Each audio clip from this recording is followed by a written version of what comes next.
শিক্ষার্থীরা, তোমরা নিশ্চয়ই ভালো আছো।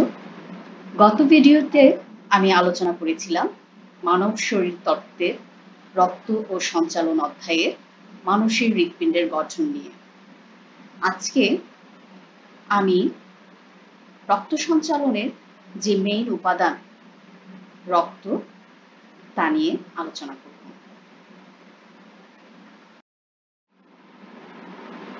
রক্ত, ব্লাড। রক্ত যদি বলি, আমরা সবাই প্রথমে বলি, আমাদের যে কথাটি সবার আগে মনে হয় যে রক্ত এক ধরনের বিশেষ তরল যোজক কলা, কিন্তু তার সাথে আজকে আমি কিছু অ্যাড করছি। রক্ত বিশেষ ধরনের প্রবাহমান তরল যোজক কলা, যা অধিক আয়নিক ঘনত্বের দ্রবণ, প্লাজমা অর্থাৎ রক্তরস ও রক্তকণিকা নিয়ে গঠিত, এবং যা হৃৎপিণ্ড ও বদ্ধ রক্তনালীর মাধ্যমে সমগ্র দেহে পরিবাহিত হয়ে পুষ্টি পদার্থ, শ্বসন গ্যাস ও বর্জ্য পদার্থ বহন করে। অর্থাৎ রক্তটা আমাদের বদ্ধ নালীর মধ্য দিয়ে সমগ্র দেহে প্রবাহিত হবে। রক্ত উজ্জ্বল লাল বর্ণের, ঈষৎ ক্ষারীয়, লবণাক্ত ও আঠালো চটচটে পদার্থ। এটা রক্তটা আঠালো চটচটে এক ধরনের পদার্থ। এর পিএইচ এর মাত্রা হচ্ছে 7.35 থেকে 7.45 এবং তাপমাত্রা হচ্ছে 36 থেকে 38 ডিগ্রি সেলসিয়াস। আপেক্ষিক গুরুত্ব হচ্ছে 1.05 থেকে 1.065। আমরা জানি একজন পূর্ণবয়স্ক সুস্থ মানুষের দেহে প্রায় 5 থেকে 6 লিটার রক্ত থাকে, যা তার দেহের মোট ওজনের প্রায় 8%। কিন্তু এই রক্তটা আবার মোট কোষ বহিস্থ তরলের 30 থেকে 35%।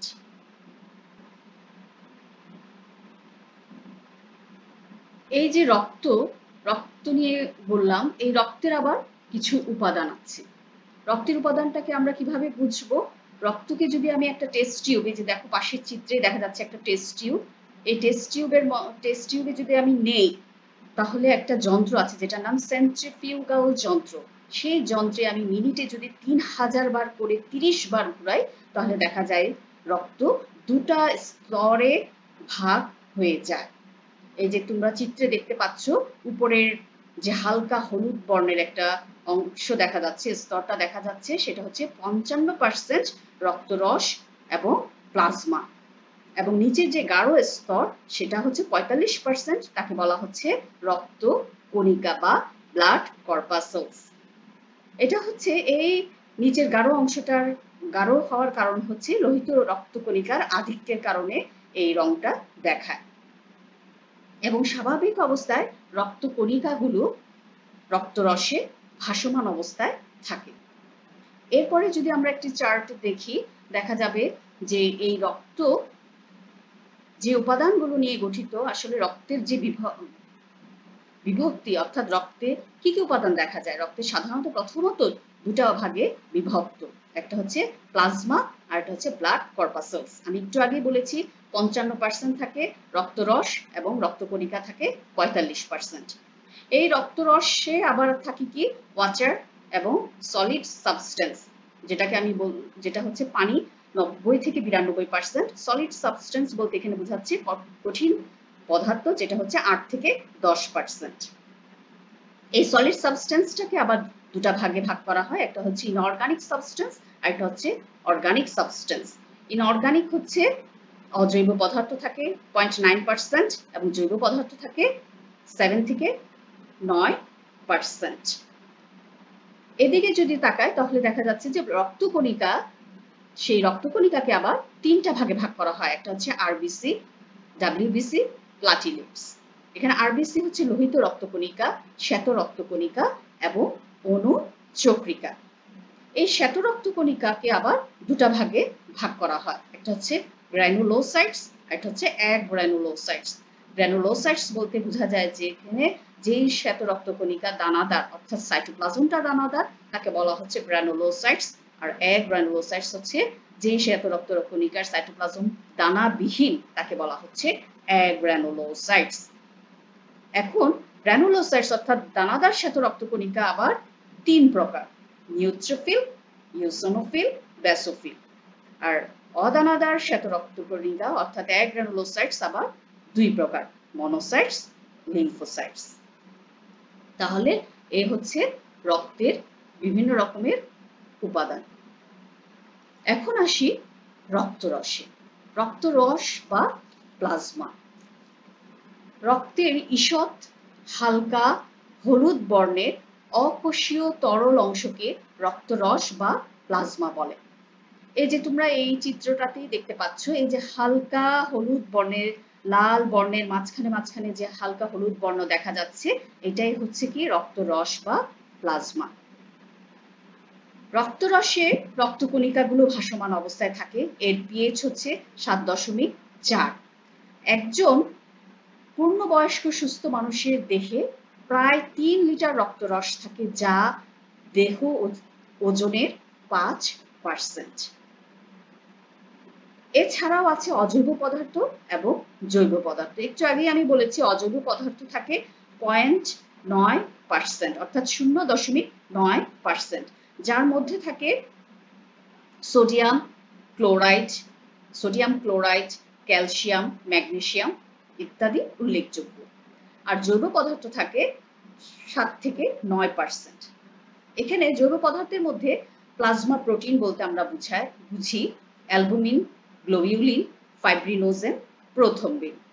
এবং নাইট্রোজেন গঠিত রেচন পদার্থ আমরা বলতে বুঝি ইউরিয়া, ইউরিক অ্যাসিড, ক্রিয়েটিনিন ইত্যাদি।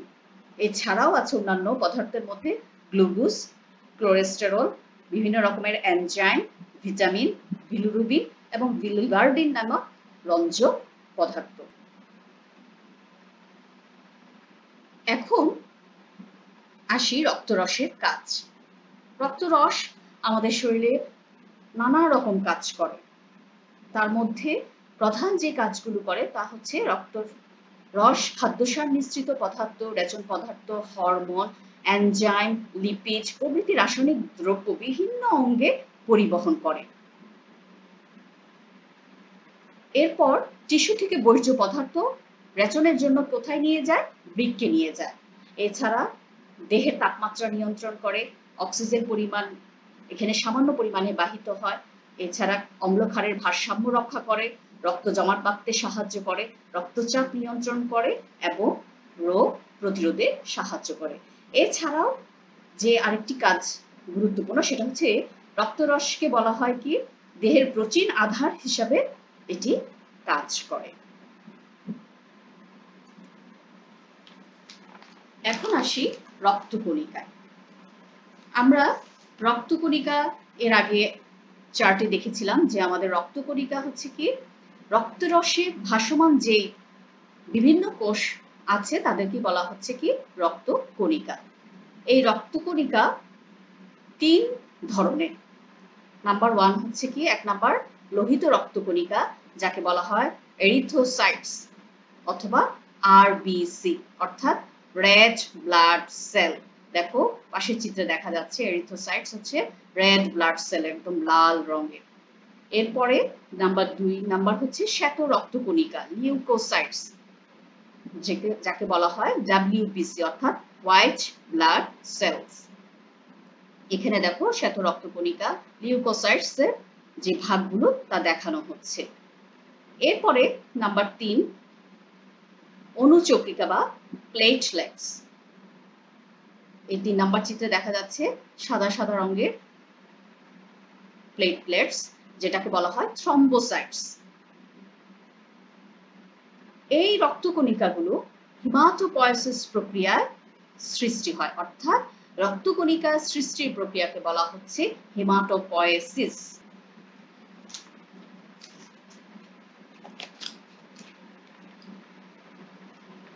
এখানে একটু বলে রাখি, আমরা রক্তকণিকা কেন বলছি রক্তকোষ না বলে। রক্তকণিকা হচ্ছে আসলে এখানে অন্যান্য কোষের মতো স্বাভাবিকভাবে এটা বিভাজিত হয় না বলে এদেরকে কোষ না বলে কণিকা বলা হয়। প্রথমে লোহিত রক্তকণিকা অর্থাৎ এরিথ্রোসাইটস, আরবিসি অর্থাৎ রেড ব্লাড সেল। এখানে এরিথ্রোসাইটস হচ্ছে একটি গ্রিক শব্দ। এরিথ্রোস অর্থাৎ লোহিত এবং কাইটোস মানে হচ্ছে কোষ। মানবদেহের রক্তরসে ভাসমান গোল দ্বি অবতল চাকতির মতো নিউক্লিয়াস বিহীন কিন্তু অক্সিজেন বাহী হিমোগ্লোবিন যুক্ত লাল বর্ণের কণিকাকে লোহিত রক্তকণিকা বলে।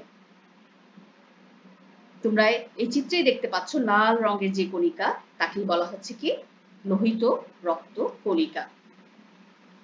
এখানে লোহিত রক্তকণিকা আর গড় ব্যাস হচ্ছে 7.3 মাইক্রোমিটার এবং গড় স্থূলতা হচ্ছে 2.2 মাইক্রোমিটার।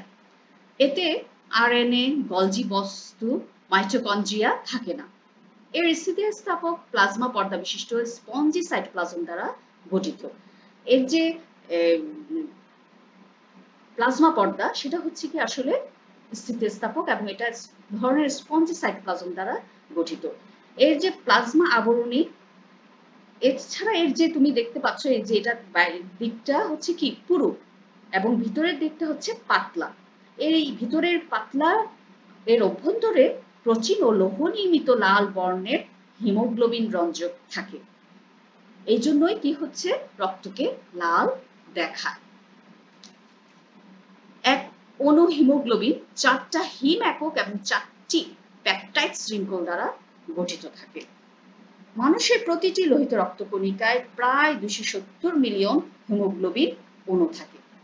আমরা জানি যে প্রতিটা মানুষের পূর্ণবয়স্ক মানুষের অর্থাৎ সুস্থ দেহে প্রতি 100 মিলিলিটার রক্তে প্রায় 15 থেকে 16 গ্রাম হিমোগ্লোবিন থাকে।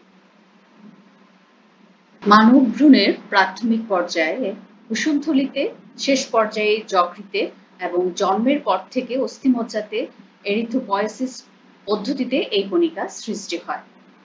অর্থাৎ ভূমিষ্ঠ হওয়ার সময় থেকে পরশুকা, কশেরুকা, স্টার্নাম ও শ্রোণীচক্রের লাল অস্থিমজ্জার অবস্থিত বড় নিউক্লিয়াস যুক্ত এরিথ্রোব্লাস্ট নামক স্টেম কোষ থেকে অবিরাম লোহিত কণিকা সৃষ্টি হয়। এই সময় হিমোগ্লোবিন সংশ্লেষিত হয় এবং একটি এরিথ্রোব্লাস্ট কয়েকবার মাইটোসিস প্রক্রিয়ায় বিভাজিত হয়। লোহিত কণিকা পরিস্ফুটনের সময় নিউক্লিয়াস সংকুচিত ও অকার্যকর হয়ে পড়ে এবং অবশেষে এক্সোসাইটোসিস পদ্ধতিতে এটা বাইরে বেরিয়ে যায়। অর্থাৎ এক্সোসাইটোসিস পদ্ধতিটা হচ্ছে প্লাজমা ঝিল্লির মাধ্যমে অপ্রয়োজনীয় পদার্থ বাইরে বেরিয়ে যাওয়াকে বলে। তাহলে আমরা দেখতে পাচ্ছি লোহিত কণিকার আয়ুষ্কাল 120 দিন এবং মানবদেহে প্রতি সেকেন্ডে 20 লক্ষের অধিক এই কণিকার মৃত্যু হয় এবং সমপরিমাণ লোহিত রক্তকণিকার সৃষ্টি হয়। লোহিত রক্তকণিকা মৃত্যুর পর এই কণিকাগুলো যকৃত ও প্লীহায় বিশ্লেষিত হয়। এই জন্য যকৃত ও প্লীহাকে লোহিত রক্তকণিকার কবরস্থান বলা হয়। তোমরা জানো লোহিত রক্তকণিকায় লৌহ যে অংশ আছে তার ফেরেটিন হিসাবে এই লৌহ অংশটা যকৃতে জমা হয়ে দেহেই থেকে যায়, কিন্তু পিগমেন্টগুলো অর্থাৎ যে বিলিরুবিন এবং বিলিবার্ডিন আছে তা দেহ থেকে পিত্তের মাধ্যমে রেচনের প্রক্রিয়া এটা দেহের বাইরে বেরিয়ে যায়। আমরা ডান দিকে ছকে একটু তাকাই।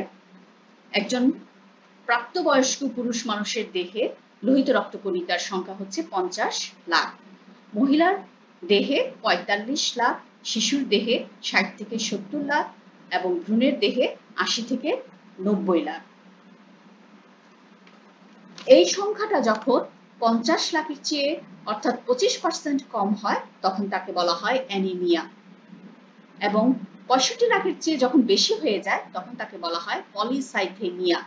এই পলিসাইথেমিয়াটা সাধারণত যদি কখনো কলেরা বা উদরাময় ইত্যাদি রোগ হয় সেই ক্ষেত্রে এই রোগটা দেখা দেয়। এছাড়াও লোহিত রক্তকণিকায় আছে কি পানি এবং কঠিন পদার্থ। পানি আছে 60 থেকে 70% এবং কঠিন পদার্থ আছে 30 থেকে 40%। এই 30 থেকে 40% কঠিন পদার্থের মধ্যে 90%ই হচ্ছে হিমোগ্লোবিন এবং বাকি 10% হচ্ছে প্রোটিন, ফসফোলিপিড, কোলেস্টেরল, পটাশিয়াম ইত্যাদি। এখন আসি লোহিত রক্তকণিকার কাজ।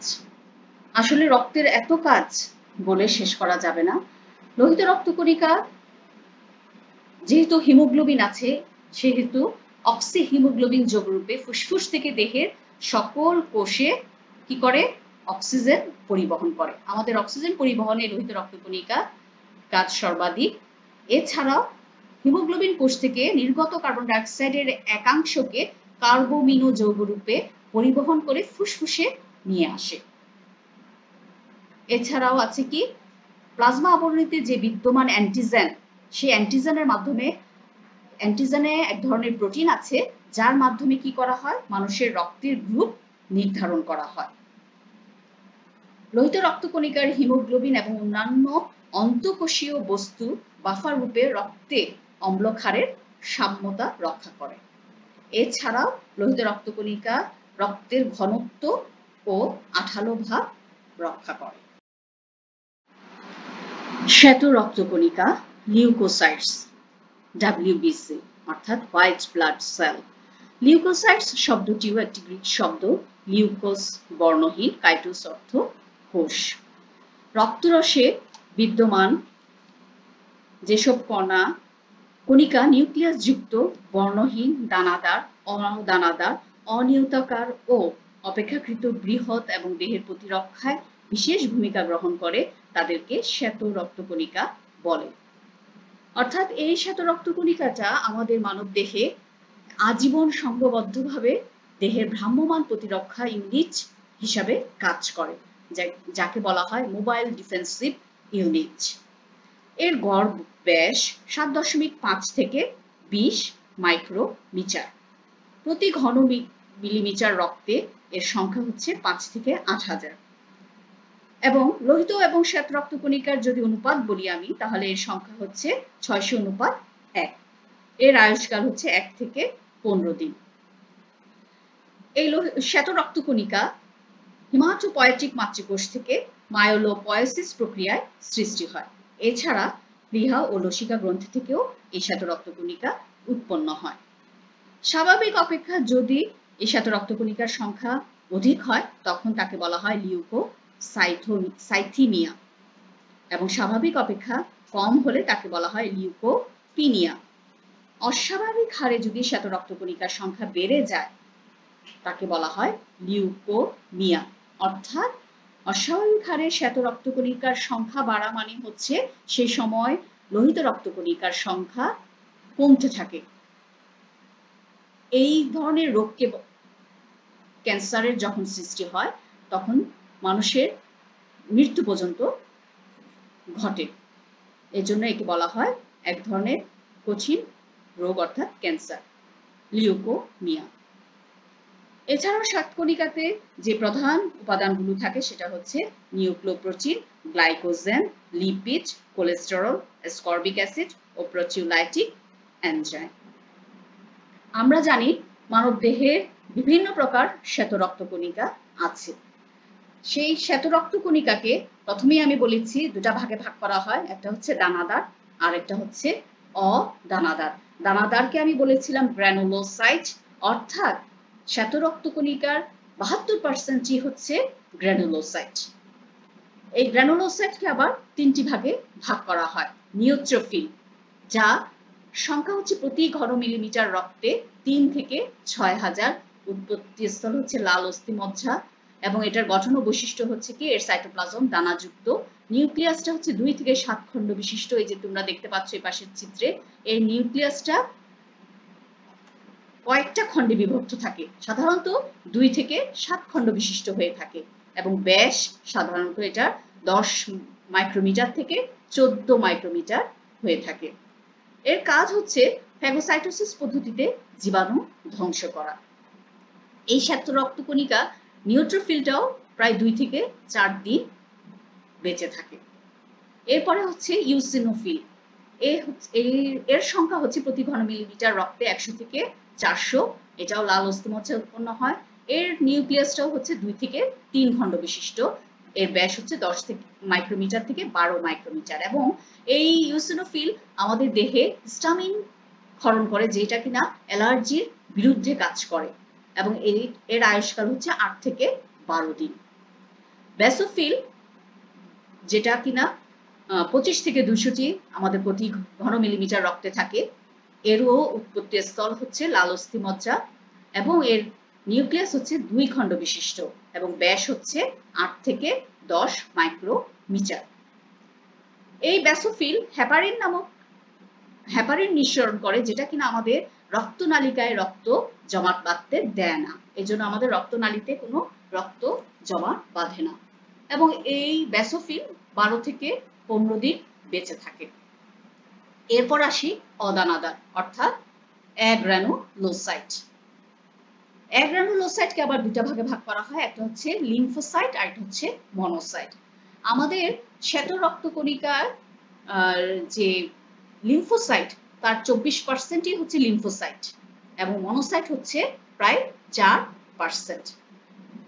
এই লিম্ফোসাইট প্রতি ঘন মিলিমিটার রক্তে থাকে 1500 থেকে 2700 আর এর উৎপত্তি স্থল হচ্ছে প্লীহা, লসিকা গ্রন্থি, যকৃত, লাল অস্থিমজ্জা।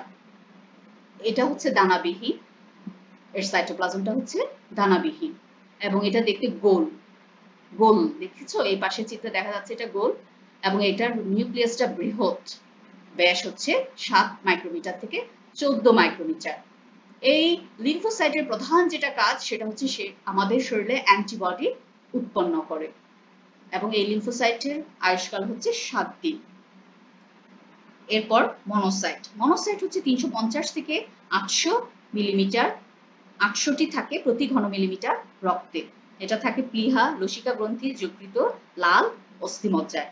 এটা দেখতে অনেকটা বৃক্কাকার বলা হয়েছে কারণ এটা দেখতে অনেকটা কিডনির মতো দেখতে, সেজন্য একে বলা হচ্ছে বৃক্কাকার। এর নিউক্লিয়াসটা ব্যাস হচ্ছে 10 মাইক্রোমিটার থেকে 20 মাইক্রোমিটার। ফ্যাগোসাইটোসিস পদ্ধতিতেও এটা কি করে, জীবাণু ধ্বংস করে।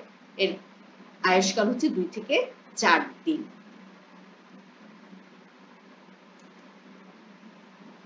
অর্থাৎ আমরা এতক্ষণ যা দেখলাম তা হচ্ছে কি আমাদের শ্বেত রক্তকণিকারই আসলে কাজ। শ্বেত রক্তকণিকা আমরা যে এটা মেইন কাজ এতক্ষণ দেখলাম সেটা হচ্ছে কি আসলে ফ্যাগোসাইটোসিস প্রক্রিয়ায় শ্বেত রক্তকণিকা কি করে, আমাদের দেহের সমস্ত জীবাণুকে সে ধ্বংস করে। তাহলে শ্বেত রক্তকণিকার 1 নম্বর কাজ হচ্ছে কি শ্বেত রক্তকণিকার যে মনোসাইট এবং নিউট্রোফিল আছে তার রোগ জীবাণু ধ্বংস এবং রোগ আক্রমণ প্রতিরোধ করে। নাম্বার 2 হচ্ছে নিউট্রোফিল দেহের অন্যান্য কোষকে যথাযথ সাড়া দেওয়ার জন্য অনুপ্রবেশকারী সম্পর্কে রাসায়নিক বার্তা প্রেরণ করে।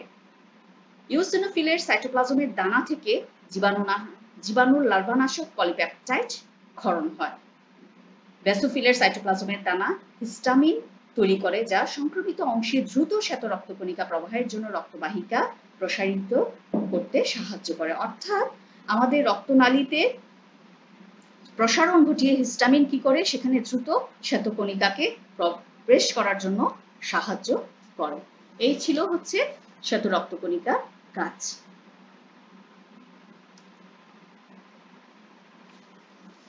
এখন হচ্ছে অণুচক্রিকা অর্থাৎ প্লেটলেটস। রক্তরসে বিদ্যমান বর্ণহীন ক্ষুদ্র নিউক্লিয়াসবিহীন গোলাকার ও ডিম্বাকার রক্তকণিকাকে অণুচক্রিকা বা প্লেটলেটস বলে। তাহলে এতক্ষণ আমরা দেখেছি শুধুমাত্র নিউক্লিয়াস আছে শ্বেত রক্তকণিকায় আর লোহিত রক্তকণিকা এবং অণুচক্রিকা নিউক্লিয়াস বিহীন। শ্বেত রক্তকণিকার ব্যাস হচ্ছে, অণুচক্রিকার ব্যাস হচ্ছে 2 থেকে 4 মাইক্রোমিটার। প্রতি ঘন মিলিমিটার রক্তে 2.5 থেকে 5 লাখ অণুচক্রিকা থাকে।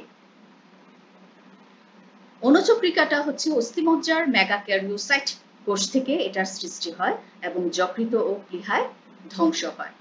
এটা প্লীহা ব্যতীত দেহের অন্য কোথাও এটা সঞ্চিত থাকে না।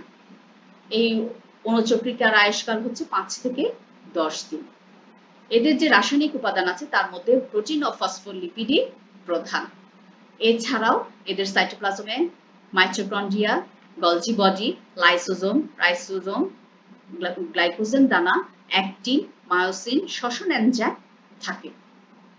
এতে প্রচুর পরিমাণে প্রোটিন এবং স্যাফালিন নামক ফসফোলিপিডও থাকে। এরা সহজে ভেঙে যায়, অর্থাৎ রক্ত তঞ্চনের জন্য প্রয়োজনীয় থ্রম্বোকাইনেজ এনজাইম সৃষ্টি করে। অর্থাৎ এদের প্রধান যে কাজটা, আমাদের দেহে কোথাও ক্ষত হলে বা রক্ত পড়লে ক্ষতস্থান থেকে রক্ত বন্ধ করতে এরা সাহায্য করে, অর্থাৎ রক্তকে জমাট বাঁধাতে এরা সাহায্য করে। এরপর আসি অনুচক্রিকার কাজে। অনুচক্রিকার কাজ। অনুচক্রিকা আমি একটু আগেই বলেছি ক্ষতস্থানে কি করে, রক্ত তঞ্চন ঘটায়, অর্থাৎ হিমোস্ট্যাটিক প্লাগ গঠন করে, রক্তক্ষরণ বন্ধ করে। অর্থাৎ হিমোস্ট্যাটিক প্লাগটা হচ্ছে কি, অনুচক্রিকা এবং প্লাজমা প্রোটিনকে একত্র করে রক্ত বন্ধ করতে সাহায্য করে। এরা রক্তনালীর ক্ষতিগ্রস্ত এন্ডোথেলিয়াম আবরণ পুনর্গঠন করে, অর্থাৎ রক্তনালী যে ক্ষতি আবরণটা তা আবার পুনর্গঠন করে রক্তপাত বন্ধ করতে সাহায্য করে। এরা সেরাটোনিন নামক রাসায়নিক পদার্থ উৎপন্ন করে, যা রক্তনালীর সংকোচন ঘটিয়ে রক্তপাত হ্রাস করে। রক্ত জমাট ত্বরান্বিত করতে বিভিন্ন ক্লটিং ফ্যাক্টর ক্ষরণ করে। আমরা জানি এখানে প্রায় 13টি ক্লটিং ফ্যাক্টর কাজ করে এই রক্ত জমা বাঁধতে। তাহলে আজকে রক্ত উপাদান, বিভিন্ন প্রকার রক্তকণিকা নিয়ে আমরা আলোচনা করলাম। এর গঠন, কাজ তোমরা জানতে পারলে।